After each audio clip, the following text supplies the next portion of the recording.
Мен мынау Топрақ қалада туылып өскенмін ғой. Өзбекстан Республикасы Хорезм облысы Пітнек ауданына қарасты Топрақ қала деген ауыл бар. Сол жерде қазақтар тұратын. Ол енді ертеректе тарихын айтатын болсам, өз білгенімше, ол бұрын Қазақстанның жері болған. Ертеректе 25-30 жылдары. Кейін шекара бөлген кезде ол біздер Өзбекстанға өтіп кеткенбіз. Содан біздер сол жақта тұрып қалғанбыз. Ата-бабаларымыз сол жерде көшіп қонып, мал бағып дегенде сөйтіп сондай жасаған. Ертеректе енді тарихына енді үңіліп жатырмыз ғой. Сол тарихта енді сол жерде ең бірінші болып сол Топрақ қала ауылында мешітке ең бірінші кім қойылған деген бір сұрақтар болды. Ертеректе мынау біздің Топрақ қала ауыл группасы бар. Сол жерде Әбдірахман Ахмет деген бауырымыз сондай сұрақ қойды. Әңгіме болсын деп қарап отырғанша, содан кейін әркім өз білгенін айтты. Біреулер Өтеуілшан деді, біреулер Измәмбет Мола деді, тағы біреулер тағын айтты. Әркім әртүрлі пікірлерін айтты. Бірақ шындығында ол жерге ең бірінші болып менің атам немесе бабам десем де болады, біздің жаңағы Шуақбай атамыз деген сол кісі не болған, қойылған. Бірақ оны ешкім айтпайды қазіргі таңда. Себебі деген ол деген ақиқат, оны дәлелі де бар бұған. Оны деген мен өзім енді білмейтін едім, оны деген қалай болды. Мен мысалы бір 90-шы жылы Союз тарқап жатқан кезде, 89-90 жылдары Союз тарқап жатқан кезде мен Өзбекстаннан Қазақстанға көшіп кеттік. Біздер алдыңғы қатарлы адамдардың бірі болып, мен де көштім сол кісілермен бірге. Жаңағы Алдамжар аға, Махамбет аға, Шәкен аға, Дұржығылшарда бар еді ма, есімнен шықты. Мен де қосылып көшкен болатынмын. Сол кезде мен Қазақстанда тұрдым. Сол кезде Қазақстанда тұрған кезінде сол Амангелді ауылында тұрдым. Ол кезде Михайловка деп айтатын еді, қазіргі Сарыкемер. Сол жерде жүргенде мен бір аварияға ұшырадым, трактордан аварияға ұшырадым да, сол тракторым төрт аяқ аспанда сөйтіп бір өлімнен қалған болатын. Сол кезде кейін сол адамдар сол кезде таңғалған, сен қалай мына жерден аман қалдың деп та. Сол кезде өзім де білмеймін. Содан кейін не керек, 90 жыл содан кейін мен бір қайтадан Өзбекстанға көшіп келдім. Сөйтіп жүрдім да Өзбекстанда, кейін Өзбекстанда жүріп, кейін бір ауылдың жаңа балдары болып тұрып, жаңа Қазақстанға жұмыс істеп қайтамыз деп, Халықбай бар еді деймін, кластасым Ғаби, мен, Қалдыбай, Тұрғанбек қожа, Құти, сол сияқты жігіттер бәріміз Өзбекстаннан Қазақстанға жұмысқа кеттік. Алматы облысына барып жұмыс істедік. Сол жерде жүріп, біздер жұмыс істеп жүріп, бір жерде бір помидор алып егін ектік, помидор ектік. Сөйтіп пленканың астынан сөйтіп есерден помидор шығардық. Сол кезде мен Алматыда жүрген кезінде бір үлкен осы жерде тәуіп бар екен, бүкіл өміріңде не болмаса бәрін айтып береді екен деген бір сондай адамдарды естік. Содан не керек, өзім аяғыммен келіп тұрмын ғой, соған барып көрейін деген ой келді. Сөйтіп жаңағыдай бір қасымызда кім бар еді, бір жігіт болып бардық сол неге. Бардық, сол кезде үйіне барып, сосын жаңағы адамдар көп екен осы жерде. Соның осы жеріміз келіп кірдім. Кіргеннен кейін жаңағы тәуіп дейміз ба, сол кісі кейіннен басыма бүйтіп қолын қойып тұрды да, жаңағы мұсылманша барлық аяттарды оқыды да, кейін менің тарихымды айтып берді. Сол кезде мен білдім өзімнің жаңағыдай сол баяғыда ертеректе айттым ғой, жаңағы 90 жылы авария болып, авариядан аман қалғанымның себебін бұл кісі айтып берді. Көрдің бе, қайда ол кісі біледі. Көрдің бе, мен өзім егер айтсам, сіздер сенбейсіздер. Мінекей сондай уақиға болды. Сол кезде айтты, сізді деді, сондай бір аварияға ұшырапсыз, бір өлімнен қалыпсыз. Сол кезде сізді Шуақбай деген атаңыздың әруағы садықпаған деді. Содан кейін мен Шуақбай атамыздың бар екенін де білмейтін едім. Вообще мен білмейтін едім. Ол кісі жөнінде вообще ешқандай не жоқ менде. Тарихта ешқандай ата-бабамыздың бәрін білетін едім, жеті атамды, бірақ ол кісінің атын еш білмейтін едім. Себебі ол кісі біздің не дейді, мынандай басқа бір аталарымыздан тараған болу керек та. Сөйтіп содан кейін мен ауылға келгеннен кейін өзімнің ағаларымнан сұрадым, сондай болған екен деп. Содан кейін ол кісілер маған тарихын айтып берді ол кісінің.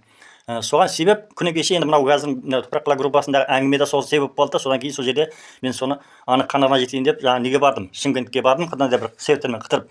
Сол кезде жаңағы өзімнің туған ағаларымның үйіне кіріп, Ешман Тайғамбар, Оразбай ағам, солардан мен анықтап білейін, ертеңгі күні халыққа айтқан кезде, чтобы бұлар мен ұят қалмайтын болайын деген ойменен ол кісіден сұрап білдім. Сол кісілер айтты, иә, дұрыс деді, сен ойлаған ісің бәрі дұрыс деді. Ата-бабаң, біздің Шуақбай деген атамыз болған, бабамыз еді. Ол кісі ертеректе қайтыс болып кеткен, көз тиген деді. Ең бірінші болып әулиеге сол кісі қойылған деді. Оған деді, ол кісінің өзінің айтқан несі бар енді, ағамның, кейін Оразбай ағамның қазір аудиосын. Содан кейін сіздер өздеріңіз көздері жеткізесіздер. Сонан төртінде Исмайыл ақын деген болады. Исмайыл ақын деген атақты ақын. Өтеулешанмен оқыған бірге.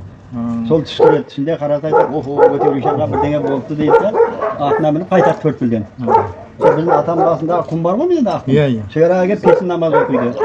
Песін намаз оқыған кезінде астында сұлу 25 жасар жігіт ұйып тұрады артында намазға. Намазды болып бүйтіп қарасам жоқ екен дейді. Bu yerде bir keramatı var, sonunda adam koyuldu koy değil. O bizim Şuakbay atamız bu ansır. 25 yaşında köz ötüp kayıtsız olan. Bu tüylüşen degen kayakta keyin vaqtlarda koyulgan adam. Özü öwleden belgili ortada yatır var. Bizim akan bayda, ol baydamız aldı. Bunun daha jana Zülxaylar'da, Zülxaydar ağalarının şişesi mi kayıtsız olan eskide. Men жүрген кезде соның несін тауып берген. Олар ескі қорым солар. Kім? Ізенбек Молла деген 63 жыл ма, 68 64 жыл ма қайтыс болды. Білмейді кім екенін де белгісіз жоқ.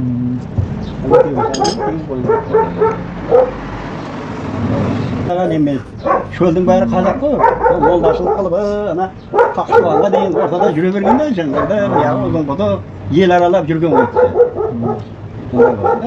Негізінде торқалар мемлекет ана емес. Тұрған кезде азанмен тұрғанда айтқан ғой, Өтеулешанға бір нәрсе болыпты ғой деп атына мініп қайтқан соң. Өтеулешанның өзі айтқан ғой, мен жаңағы намазын шығатын адам іздемей-ақ қойыңдар, өзі келеді. Шығатын адам өзі біледі, келеді деген. Әгер сол топырағың сол әулиенің басына келіп тұрған кезде, әулие болмаған ғой, сол жерге келеміз деп тұрғанда жаңағы Ысмайыл ақын келеді. Сөйтіп намаз оқиды. Намаз оқып алайын деп сол намазын шығатын кезде айтады. Bu yerге bir adam жерленген дейді. Bir adam жерленген bu yerде. Onun adam бар екен bu yerде жерленген деген ғой. Адамда таңғалады, бұл жерде ешкім жерленбеген сияқты ғой, ешкім естіп қой. Жоқ, сен жаңа мен намаз оқып отқанда артымнан бір жігіт қарап тұрды деген. Ұзын бойлы, қара мұртты, келіскен жігіт деген. Өз жас кезінде қайтыс болып кеткен ғой, Шоқбай қой деген. Келін мама үйленбей қайтыс болып кеткен. Әдемі жігіт болған, көз өтіп келген дейді ғой, ағам айтып бойынша. Көз тиген дейді. Сосын айтқан ғой, сол жаңа намаз оқып болғаннан кейін қарасам деген еш жоқ болып кетті, жоқ, ешкім жоқ деген. Үш жерде жерленген сол Шоқбай қожа деген сол. Тамаққа Одан кейін жерленген. Жаңағы Камал ағаның айтқан сөздер бәрі сол. Өтеулешан мен Ізмебет Молдадан бұл Шоқбай қожаны айтуым керек деген сияқты. Ben suada odan keyin aytib anlattı. Niye desem, ben şeylerden sonra Şoqbay Hoca üzerге келді. Енді бұл үлкен кісілер біледі да бұрын, Мінекей көрдіңіздер ма? Біз қандай елде жасасақ та, қай жерде жасап өмір сүрген болсақ та өзіміздің тарихымызды білу міндеттіміз. Енді кино кеше естеріңізде болса, бір жыл бұрын осы ауылымызда садақа болып үлкен ас берілді. Сол кезде де жаңағы мешіттің атын өзгертті. Сол кезде Өтеулешан деп ат қойды. Жарайды, мен оған қарсы емеспін. Кімнің атын қойса да, мен атына таласып қалған жоқпын. Бұл жерде ең болмаса, сол біздің бабамыздың атында сол жерге хотя бы бір тақтайға жаңағы белгілердің арасына жазып кеткенде, мен соған болатын еді. Себебі бұл тарих айтылды ғой сол. Сол садақа болмастан бұрын айтылды, осы тарих айтылды. Сол кезде ең болмаса, біздің бабамыздың атын жазып кеткенде, мен риза болатын едім. Енді біздің халық енді көбісі білмейді, солардың естеріне салу үшін әдейілеп мен айтып отырмын осы әңгімені. Ешқандай таласым жоқ, мешіттің атын қоюы, қойылмауы оған маңызды емес. Ең бастысы менің бабамыздың сол жерде жатқаны, ең бірінші қойылғанын білу керек халық.